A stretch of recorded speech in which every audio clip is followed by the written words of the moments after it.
Assalamualaikum warahmatullahi wabarakatuh. Salam dan bahagia Bapak dan Ibu guru hebat.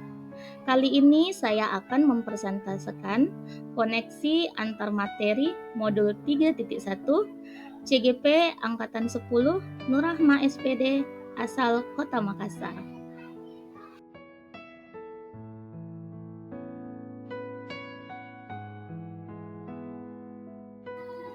Salah satu tujuan pembelajaran khusus dari kegiatan ini adalah CGP mampu membuat kesimpulan atau sintesis dari keseluruhan materi yang telah didapat dengan beraneka cara dan media. Slide yang pertama di sini adalah kegiatan pemantik.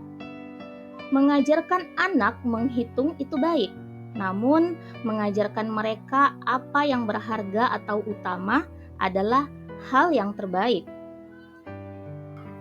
Oleh Bob Talbot. Pertanyaan yang timbul dari kegiatan pemantik.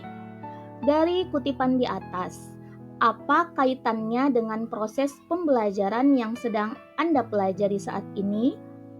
Sebagai guru, kita seringkali dihadapkan dengan dilema etika antara mengejar tujuan pembelajaran atau ketuntasan dengan mengajarkan makna dan penerapan. Sesungguhnya dari materi tersebut yang notabene membutuhkan waktu yang lebih lama sehingga memungkinkan materi yang diberikan tidak tuntas, tetapi anak akan lebih memahami dan menerapkannya dalam kehidupan sehari-hari. Pertanyaan kedua yang muncul dari kegiatan pemantik adalah bagaimana nilai-nilai atau prinsip-prinsip yang kita anut dalam suatu pengambilan keputusan dapat memberikan dampak pada lingkungan kita? Prinsip-prinsip yang saya anut telah berpihak kepada murid dan sesuai dengan nilai-nilai kebajikan universal. Dalam pelaksanaannya, saya akan melaksanakan pengambilan keputusan dengan penuh tanggung jawab sehingga akan berdampak kepada peserta didik, sekolah, dan lingkungan. Pertanyaan ketiga, bagaimana Anda sebagai seorang pemimpin pembelajaran dapat berkontribusi pada proses pembelajaran murid dalam pengambilan keputusan Anda? Sebagai pemimpin pembelajaran, keputusan yang saya ambil akan sangat berdampak kepada peserta didik. Saya sadar akan hal itu. Maka dari itu, saya harus melaksanakan pembelajaran sosial dan emosional untuk melatih sikap dan tanggung jawab peserta didik dalam mengambil keputusan. Selanjutnya adalah panduan dari pertanyaan untuk membuat rangkuman kesimpulan pembelajaran dalam koneksi antar materi modul 3.1 ini. Yang pertama adalah bagaimana filosofi Ki Hajar Dewantara dengan Pratap Triloka memiliki kaitan dengan penerapan pengambilan keputusan sebagai seorang pemimpin. Seperti yang kita ketahui, ada 3 yang paling utama dalam filosofi Ki Hajar Dewantara. Yang pertama adalah Ing Ngarso Sungtulodo, yang kedua Ing Madya Mangunkarsa, dan yang ketiga adalah Tutwuri Handayani. Bagaimana nilai-nilai yang tertanam dalam diri kita berpengaruh kepada prinsip-prinsip yang kita ambil dalam pengambilan suatu keputusan? Setiap guru memiliki nilai-nilai yang tertanam dalam diri. Nilai-nilai tersebut diantaranya mandiri, reflektif, kolaborasi, inovatif, serta berpihak pada murid.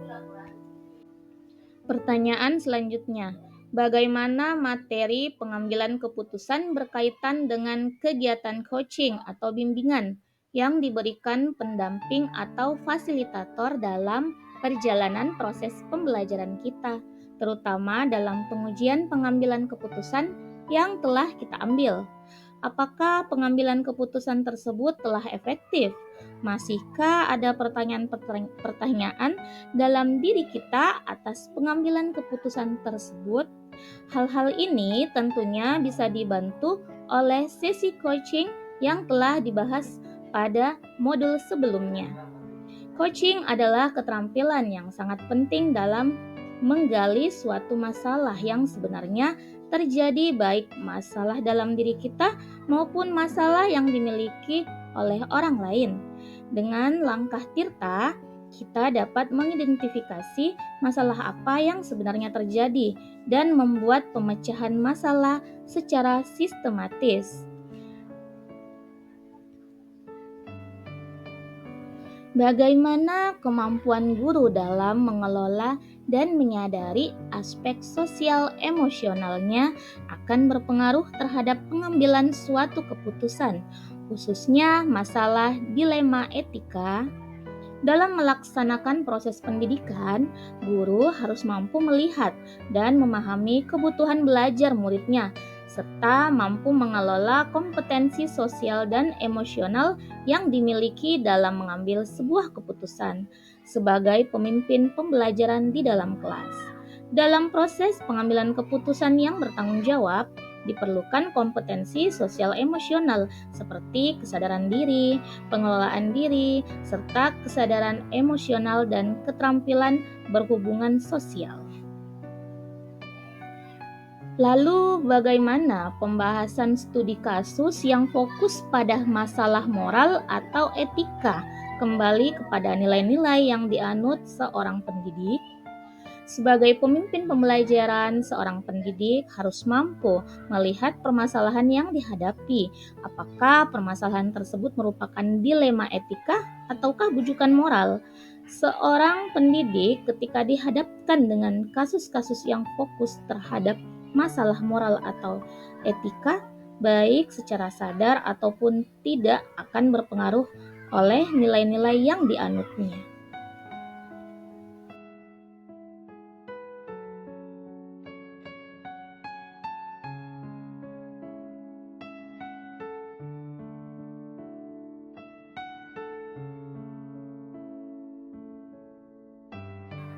Lalu, bagaimana seorang pemimpin pembelajaran dalam mengambil keputusan dapat mempengaruhi kehidupan atau masa depan murid-muridnya? Dalam mengambil keputusan, guru sebagai pendidik harus benar-benar memperhatikan kebutuhan belajar peserta didiknya. Jika keputusan yang diambil adalah mempertimbangkan kebutuhan murid, maka murid akan dapat menggali potensi yang ada dalam dirinya. Dan kita sebagai pemimpin pembelajaran menuntun murid dalam mengembangkan potensi yang dimilikinya, sehingga keputusan kita dapat berpengaruh terhadap keberhasilan dari murid di masa depan. Apakah kesimpulan akhir yang dapat Anda tarik dari pembelajaran modul materi ini dan keterkaitannya dengan modul-modul sebelumnya? Sebagai guru, kita harus mewujudkan merdeka belajar yang berpihak kepada murid. Dalam penerapannya, kita sebagai seorang pendidik harus dapat mengambil keputusan sesuai dengan nilai-nilai universal sehingga dapat berdampak bagi murid. Sebagaimana dijelaskan oleh Bapak Ki Hajar Dewantara bahwa pendidikan bertujuan menuntun segala proses dan kodrat atau potensi anak untuk mencapai sebuah keselamatan dan kebahagiaan belajar, baik untuk dirinya sendiri, sekolah, maupun masyarakat. Seorang pendidik yang bertindak sebagai pemimpin pembelajaran juga harus mampu mengelola sosial emosionalnya. Sejauh mana pemahaman Anda tentang konsep-konsep yang telah Anda pelajari di modul ini, yaitu dilema etika dan bujukan moral, 4 paradigma pengambilan keputusan, 3 prinsip pengambilan keputusan, dan 9 langkah pengambilan dan pengujian keputusan. Adakah hal-hal yang menurut Anda di luar dugaan? Pemahaman saya dalam modul pengambilan keputusan ini adalah kita harus mengidentifikasi terlebih dahulu apakah permasalahan yang dihadapi termasuk dilema etika atau bujukan moral. Dan jika termasuk dilema etika, maka 4 paradigma pengambilan keputusan, 3 prinsip pengambilan keputusan, dan 9 langkah pengambilan keputusan wajib diterapkan, serta tidak lupa untuk berkolaborasi. Adapun menurut saya yang di luar dugaan adalah adanya apsitrilema yang memunculkan solusi kreatif dalam menyelesaikan sebuah masalah. Sebelum mempelajari modul ini, pernahkah Anda menerapkan pengambilan keputusan sebagai pemimpin dalam situasi moral dilema, di mana bila mana pernah, apa bedanya dengan apa yang Anda pelajari di modul ini? Sejauh ini selama saya menjadi seorang pendidik, saya pun pernah dihadapkan pada situasi dilema etika. Pada saat itu, apa yang harus saya terapkan dalam pengambilan keputusan sudah sesuai dengan apa yang ada di modul, walaupun tidak sama persis, dan langkahnya pun tidak sistematis serta tidak lengkap. Tetapi keputusan yang diambil sudah sesuai dengan nilai-nilai dasar universal dan berpihak kepada murid. Pertanyaan selanjutnya adalah, bagaimana dampak mempelajari konsep ini bagi Anda? Perubahan apa yang terjadi pada cara Anda dalam mengambil keputusan sebelum dan sesudah mengikuti pembelajaran modul ini? Setelah mempelajari modul ini, saya menyadari bahwa ada prinsip-prinsip yang dapat diterapkan dalam pengambilan sebuah keputusan. Prinsip-prinsip yang mendasari seseorang dalam mengambil keputusan, yaitu berpikir berbasis hasil akhir, berpikir berbasis peraturan, dan berpikir berbasis rasa peduli. Pertanyaan terakhir, seberapa penting mempelajari topik modul ini bagi Anda sebagai seorang individu dan Anda sebagai seorang pemimpin?